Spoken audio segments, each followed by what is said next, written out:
Oke, selamat siang. Di sini saya Pascal Petra. Di sini saya akan membahas sebuah kasus yang menjadi wabah atau pandemi terutama pada bulan Maret 2020 ini, yaitu kasus coronavirus disease 2019 atau yang sering kita singkat dengan COVID-19.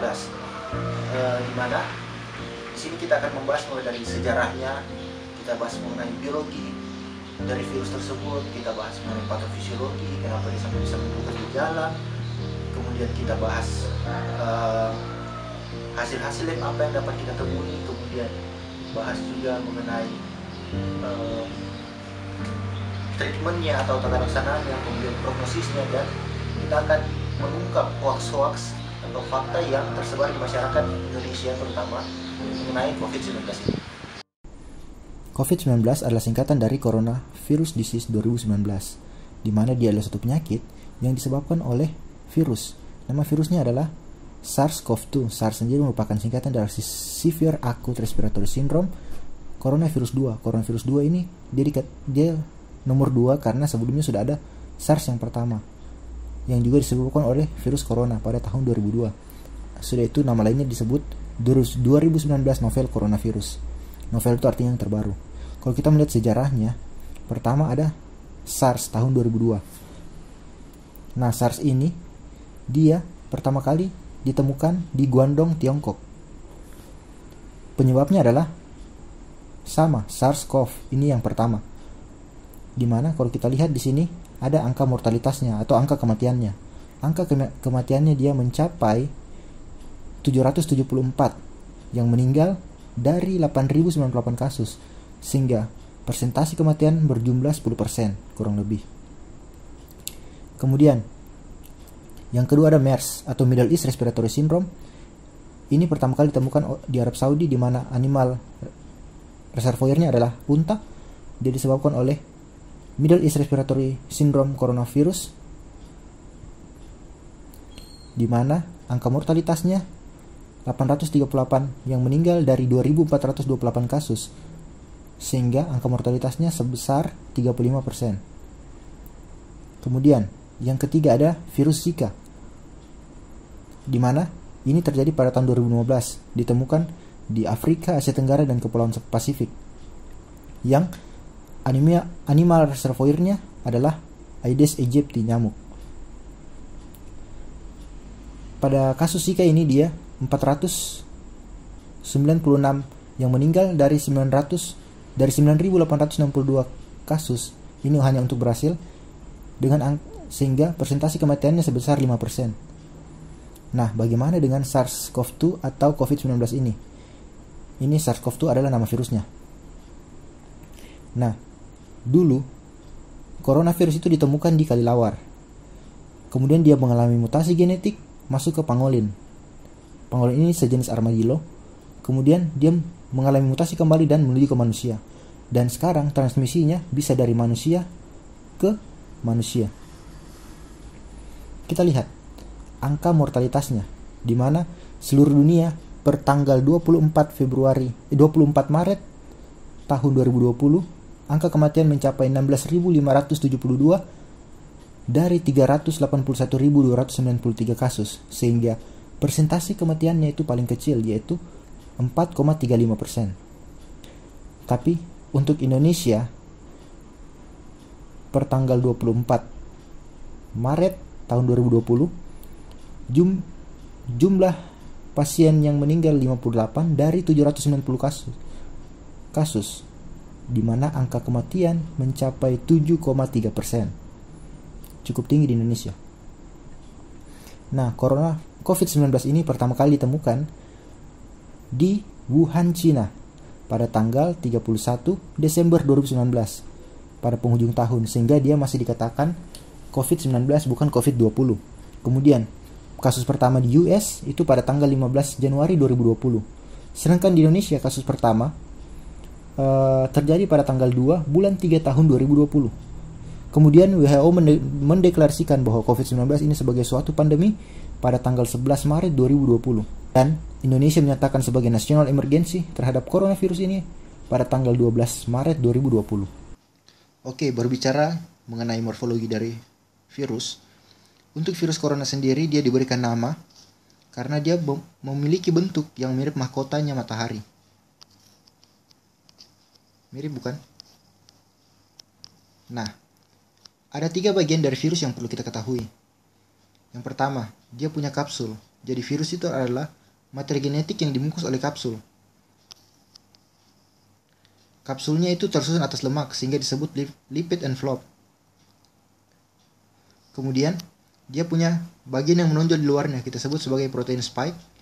Kemudian, untuk virus corona sendiri, dia genomnya terdiri dari single stranded RNA. Di mana coronavirus ini adalah virus RNA paling besar. Jumlah genomnya itu diperkirakan 27-34 kilo pasangan basa. Ingat, virus dapat memperbanyak dirinya hanya dengan memasuki sel hidup. Virus dapat hidup di permukaan, tetapi belum diketahui berapa lama ia dapat hidup di sana. Bagaimana cara penyebarannya? Cara penyebarannya untuk COVID-19 ini atau SARS-CoV-2 ini dia ada 2 yang diketahui, yaitu fekal oral. Fekal itu artinya kotoran dan oral itu artinya mulut. Jadi kotoran yang keluar masuk ke dalam mulut, beberapa partikelnya, atau melalui droplet. Ini yang paling sering. Droplet itu adalah cairan yang keluar saat kita batuk atau kita bersin. Kemudian kita lihat di sini ada bagan di sini. Di mana virus influenza dia tingkat penyebarannya hanya sekitar 1 orang dapat menyebar ke 1,3 orang, sedangkan untuk COVID-19 1 orang dapat menyebarkan ke 2-3 orang, sehingga sangat banyak orang yang dapat ditularkan oleh penyakit ini. Meskipun tadi kita sudah pelajari bahwa angka mortalitasnya itu cukup rendah. Oke, selanjutnya apa yang terjadi ketika virus tersebut masuk ke dalam tubuh manusia? Saat kita inhalasi, virus tersebut masuk ke dalam paru-paru. Ketika dia masuk ke dalam paru-paru, dia akan menuju ke alveolus. Di alveolus, ke dalam sini, dia akan berikatan dengan sel pneumosit tipe 2 atau sel alveolar tipe 2, dimana kalau kita ketahui sendiri, pada alveolus dia memiliki 2 tipe sel, ada tipe 1 dan tipe 2. Tipe 1 itu dia berfungsi untuk sebagai pertukaran udara, sedangkan tipe 2 dia berfungsi untuk menghasilkan surfaktan. Surfaktan sendiri nanti dia akan membantu menurunkan tekanan permukaan untuk menjaga alveolus tetap terbuka dan tidak kolaps. Itu tujuannya. Nah, saat virus masuk ke dalam alveolus, dia akan berikatan dengan sel alveolar tipe 2. Kita perbesar di sini. Anggaplah ini. Virus tersebut, terutama spike-nya atau protein spike-nya tadi, dia akan berikatan dengan S2 reseptor. S2 adalah singkatan dari reseptor angiotensin converting enzyme 2 pada sel alveolar tipe 2. Di situ dia akan tertanam dan materi genetiknya akan masuk ke dalam sel. Di dalam sel dia akan ikut dalam proses translasi sehingga dia akan memperbanyak diri atau mengalami multiplikasi intraseluler sehingga dia semakin banyak. Kemudian lama-lama sel alveolus tipe 2 ini akan rusak. Ketika dia rusak,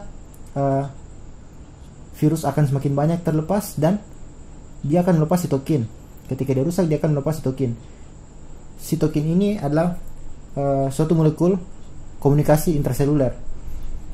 Ketika sel alveolus tipe 2 ini rusak, maka sitokinnya dia akan keluar. Sitokin keluar, dia akan memanggil makrofag. Ini adalah makrofag. Dia akan memanggil makrofag. Makrofag ini dia akan melepaskan interleukin 1, interleukin 6, dan tumor necrosis faktor alfa. Ketiga molekul proinflamasi ini dia akan keluar menuju ke kapiler-kapiler di alveolus. Apa yang disebabkan? Dia menyebabkan vasodilatasi dan peningkatan permeabilitas vaskular. Jadi jarak antara sel-sel endotel dari kapiler ini dia akan meregang sehingga cairan di dalam kapiler akan keluar. Dia akan keluar menyebabkan interstitial edem. Ketika terjadi interstitial edem, maka dia lama-kelamaan dia akan menekan alveolus sehingga cairan tersebut masuk ke dalam alveolus menyebabkan alveolar edem. Ketika sudah terjadi alveolus edem, cairan tersebut dia akan menenggelamkan atau menekan fungsi surfaktan sehingga terjadi peningkatan tekanan permukaan. Maka alveolus itu akan kolaps. Ketika kolaps akan terjadi gangguan pertukaran oksigen yang menyebabkan hipoksemia. Ketika dia hipoksemia atau kolaps, maka kita secara otomatis akan berusaha untuk meningkatkan kerja dari pernafasan atau di sini work of breathing, di mana yang normalnya tadi kalau dia tidak kolaps kita hanya butuh usaha sedikit untuk membuka alveolus, tapi karena ini alveolus kolaps maka kita akan meningkatkan kerja pernafasan untuk memaksa membuka alveolus.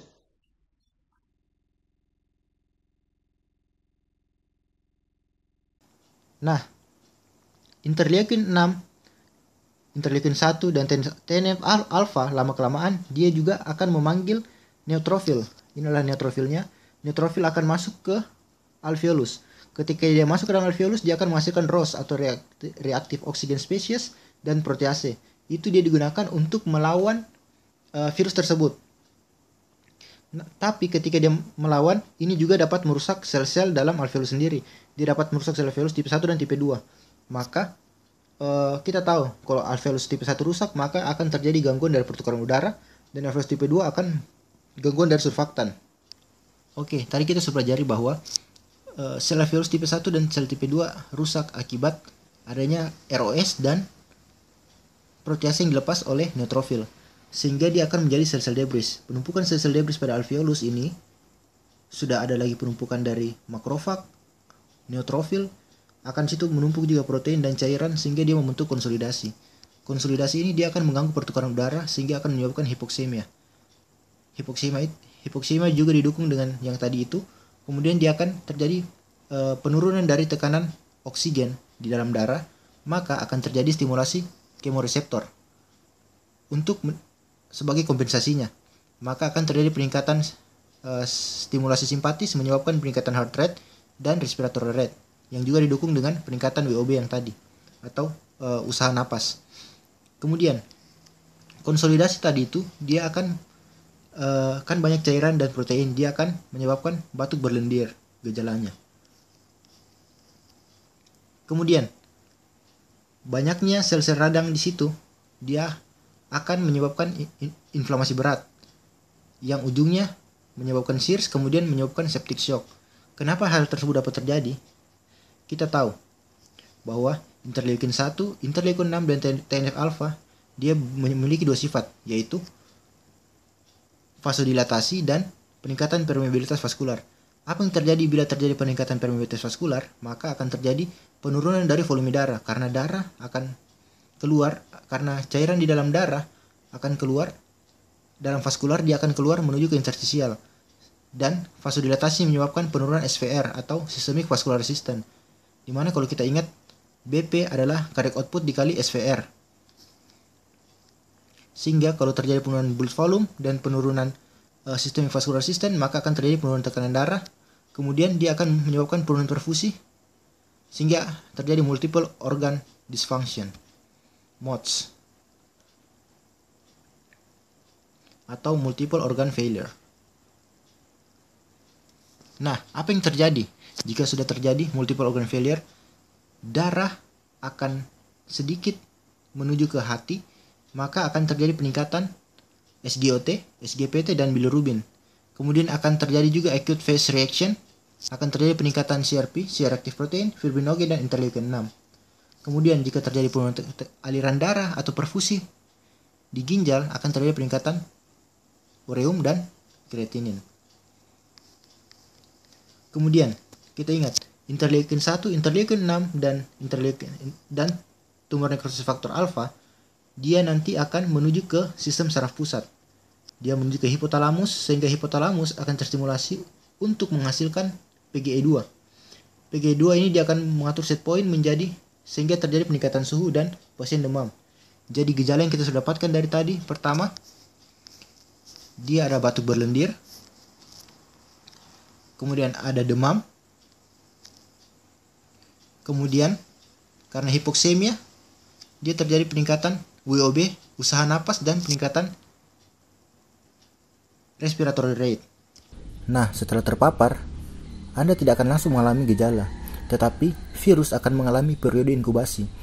Jadi periode inkubasi adalah masa dari Anda terpapar hingga mengalami gejala. Kemudian ada sebuah penelitian di mana dia membahas mengenai periode inkubasi dari COVID-19 ini.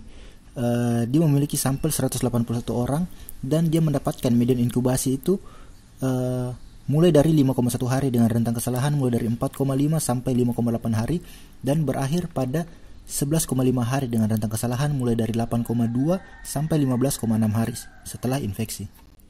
Nah, untuk laboratorium, pada penghitungan darah lengkap kita dapat menemukan leukopenia, yaitu penurunan dari leukosit, dan kita dapat menemukan limfopenia, yaitu penurunan dari kadar limfosit. Kemudian pada pemeriksaan fungsi ginjal kita dapat menemukan peningkatan ureum dan peningkatan kreatinin. Pada pemeriksaan fungsi hati kita dapat menemukan peningkatan SGOT, peningkatan SGPT, dan peningkatan bilirubin. Kemudian yang lainnya kita dapat menemukan peningkatan D-dimer, CRP, LDH, interleukin 6, ferritin, dan penurunan dari prokalsitonin. Kemudian untuk terapinya sangat bervariasi. Yang penting adalah kita melakukan isolasi diri atau karantina. Kemudian terapi yang akan diberikan yaitu cairan untuk mengganti cairan yang hilang, seperti patofisiologi yang saya jelaskan. Kemudian dari panduan praktek klinis pneumonia COVID-19 oleh Perhimpunan Dokter Paru Indonesia, obat pada pneumonia dibagi menjadi dua. Ada untuk pneumonia ringan dan pneumonia COVID-19 dengan komplikasi. Di situ untuk ringan diberikan paracetamol, oseltamivir, dan vitamin C. Dosisnya dia tergantung dari tipenya tersebut. Nanti mungkin teman-teman bisa cek kembali di PPK pneumonia COVID-19 ringan dan dengan komplikasi oleh Perhimpunan Dokter Paru Indonesia. Kemudian yang sedang dalam penelitian adalah remdesivir, di mana remdesivir dicurigai dia mampu memblok RNA dependent polymerase. Kemudian kloroquine dicurigai dia mampu memblok masuknya virus ke endosom. Kemudian tocilizumab dia mampu memblok interleukin 6 dan kortikosteroid yang mampu menurunkan inflamasi atau peradangan.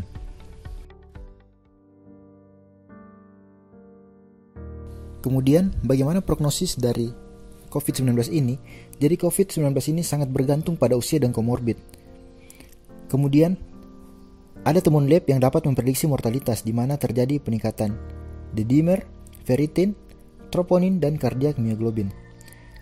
Berikut ada tabel yang membandingkan antara umur dengan angka kematian, di mana anak 0 sampai 9 tahun tidak ada angka kematian.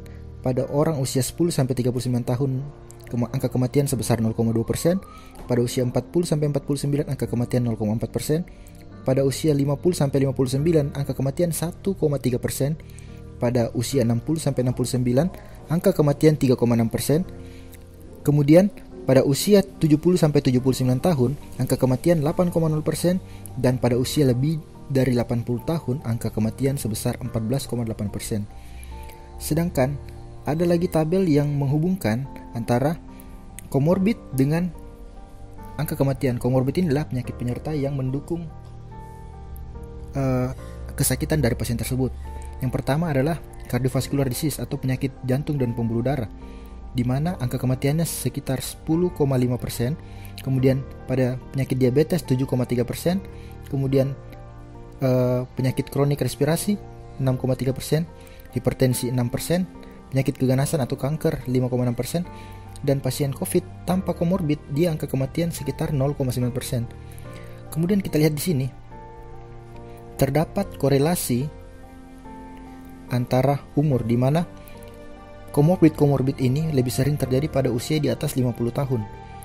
Dan kita lihat pada usia 50 tahun sampai 80 tahun di situ paling sering angka kematiannya meningkat karena komorbid yang juga menyertainya.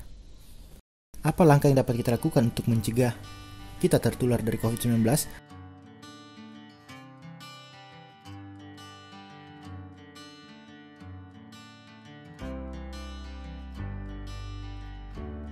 Lakukan social distancing, di mana kita menghindari kerumunan kita tetap di rumah saja, dan kita hanya keluar rumah apabila ada kegiatan yang mendesak. Kemudian kita juga menunda perjalanan keluar kota. Kita harus menjaga jarak kurang lebih 1,5 sampai 2 meter dari orang di sekitar kita. Kemudian menghindari menyentuh T-zone. Jadi T-zone adalah ini. Lebih simpelnya kita hindari untuk menyentuh bagian wajah kita. Kemudian apabila kita seorang pekerja medis, gunakanlah APD atau alat pelindung diri yang memadai. Yang kelima adalah rajin berjemur dan menggunakan masker. Mengapa kita perlu rajin berjemur? Karena virus dapat hidup tergantung kondisi. Apabila kondisinya kering, panas dan terang, dia akan lebih cepat mati. Sedangkan dia akan lebih lama bertahan hidup apabila kondisi dingin, gelap, dan lembab atau basah. Kemudian, mengapa kita perlu menggunakan masker? Karena seperti yang kita pelajari kemarin bahwa coronavirus adalah virus RNA yang paling besar, di mana masker seperti surgical mask maupun N95 dia dapat menahan masuknya coronavirus tersebut. Kemudian ada berita yang tersebar di masyarakat bahwa virus corona dapat bertahan selama 3 jam di udara. Nah, apakah itu betul? Marilah kita simak berikut ini. Di sini ada penelitian yang baik sekali. Mereka melakukan uji penyemprotan SARS-CoV-2 dan SARS-CoV-1 dengan suatu alat tertentu, dan mereka meneliti kemampuan hidup dari virus tersebut pada permukaan. Di sini yang pertama pada aerosol, dia mampu hidup dalam jangka waktu 3 jam dengan waktu paruhnya 1,5 jam. Kemudian pada Cooper ini atau tembaga, dia mampu hidup selama 4 jam dengan waktu paruh sekitar 1 jam. Pada cardboard atau seperti ATM, KTP, dia mampu hidup selama 24 jam dengan waktu paruh sekitar 3 jam. Kemudian pada stainless steel, dia mampu hidup selama 72 jam dengan waktu paruh 6 jam. Dan pada material plastik, dia mampu hidup selama 72 jam dengan waktu paruh sekitar 7 jam. Timbul pertanyaan bahwa apakah pasien positif corona kemudian dia sembuh, apakah dia bisa menjadi positif kembali? Jawabannya ya, tentu. Mengapa? Apabila kita terserang virus corona, kemudian kita timbul gejala atau kita menjadi positif COVID-19, kemudian imun kita akan melawannya, tapi dia butuh proses yang lama. Tetapi apabila dia diserang kembali untuk yang kedua kalinya, imun kita sudah mengingat antigen dari virus tersebut, maka tubuh kita akan cepat mengatasinya. Dan yang terjadi adalah kita tetap positif corona, tetapi gejala klinis yang timbul itu minimal. Tetapi kita tetap positif, sehingga efek virulensi atau kita masih dapat menularkan ke orang lain meskipun kita tidak memiliki gejala. Kementerian Kesehatan Republik Indonesia mengeluarkan siapa saja yang perlu melakukan pemeriksaan kesehatan ke rumah sakit. Apabila Anda memiliki riwayat kontak dengan pasien positif COVID-19 atau pernah berkunjung ke negara mereka atau daerah mereka dalam 14 hari terakhir, maka Anda harus mengecek apakah Anda sedang atau pernah mengalami gejala ini, yaitu demam lebih dari 38 derajat Celcius, atau pilek atau batuk, dan panas. Apabila Anda mengalami keluhan tersebut, maka hubungi 119 atau periksakan diri Anda ke rumah sakit rujukan COVID-19. Apabila Anda tidak mengalami hal tersebut, maka karantina diri Anda selama 14 hari. Dan apabila dalam karantina tersebut Anda mengalami demam, batuk, pilek, dan sesak napas, maka hubungi 119 atau periksakan diri Anda ke rumah sakit rujukan COVID-19. Tetapi apabila Anda tidak mengalami keluhan tersebut, Anda tidak perlu memeriksakan diri ke rumah sakit. Dan apabila Anda tidak pernah kontak dengan pasien positif COVID-19 atau tidak pernah berkunjung ke negara atau daerah endemis mereka dalam 14 hari terakhir, tetapi Anda sedang mengalami demam, batuk, pilek, dan sesak napas, maka periksakan diri ke dokter terdekat dan istirahat yang cukup. Tetapi apabila Anda tidak pernah kontak dan tidak ada mengalami keluhan tersebut, maka Anda tidak perlu memeriksakan diri ke rumah sakit dan selalu jaga kesehatan Anda.